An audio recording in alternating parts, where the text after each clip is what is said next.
আজকে রাত্রে। হ্যাঁ, আসসালামু আলাইকুম আমার কলিজার ফ্যান ফলোয়ার যত ভাই বোনরা, আসসালামু আলাইকুম।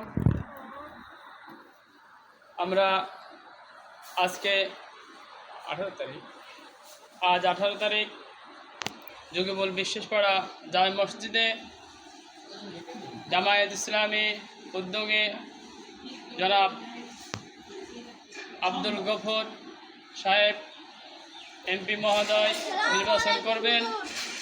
তার লক্ষ্যে আমরা যোগীপুর গ্রামবাসী উদ্যোগে একটি মিটিংয়ের আয়োজন করা হয়েছে। গ্রামবাসীর প্রত্যাশা, বিগত দিনে যত জুলুম নির্যাতন নিপীড়ন মানুষের উপরে করেছে বিগত সরকার, তারই লক্ষ্যে এখন সবার গণমত উদযাপিত হয়েছে যে আমরা একটি ভালো মানুষ মিরপুর ভাড়ামারাবাসীকে দিতে চাই, দেখতে চাই। তাই আজকের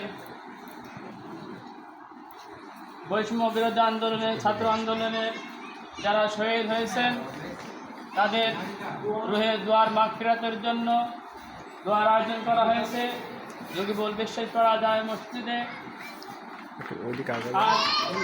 আমরা সকলে মিলেমিশে নির্বিশেষে হিংসা বিদ্বেষ ভুলে এক হয়ে কাঁধে কাঁধ মিলে হাতে হাত রেখে যেন আমরা একটা চলতে পারি এই দেশ গড়ার লক্ষ্যে আমরা ডক্টর শফিকুর রহমানের নির্বাচনে তাকে জয়লাভ করে সংসদে কালিমার পতাকা উত্তীর্ণ করে দাড়িপাল্লা প্রতীকে জয়যুক্ত করে এই বাংলাদেশকে আমরা সুশৃঙ্খল সুশোভিত একটি সবুজ শ্যামল বাংলাদেশ দেখতে চাই।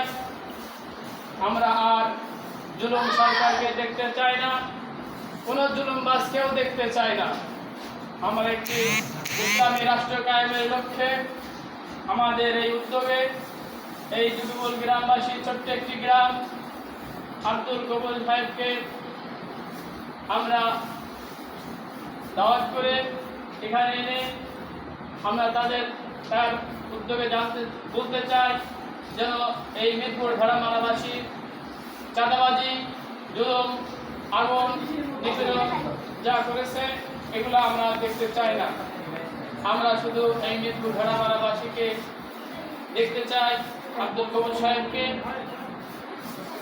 আমরা এই যোগীবল গ্রামবাসী থেকে উদ্যোগ নিয়ে যে আয়োজন করা হয়েছে, আজকের প্রধান অতিথি জনাব আব্দুল গফর সাহেব, আরো অন্যান্য বীর মুক্তিযোদ্ধা নাজমুল করিম সুফি সাহেব উপস্থিত থাকবেন, আরো ওলামায়ে কেরাম উপস্থিত থাকবেন।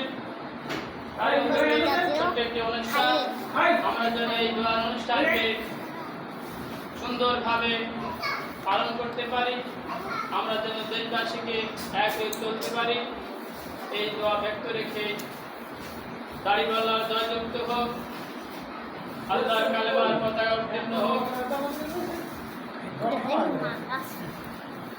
এই কথা বলে আমি বক্তব্য ব্যক্ত রাখছি। আসসালামু আলাইকুম ওয়া রাহমাতুল্লাহি ওয়া বারাকাতুহু। তো বিরাজ ভালো থাকবেন, সুস্থ থাকবেন। আর মাগরিব পরে আপনাদের সবার দাওয়াত থাকলো।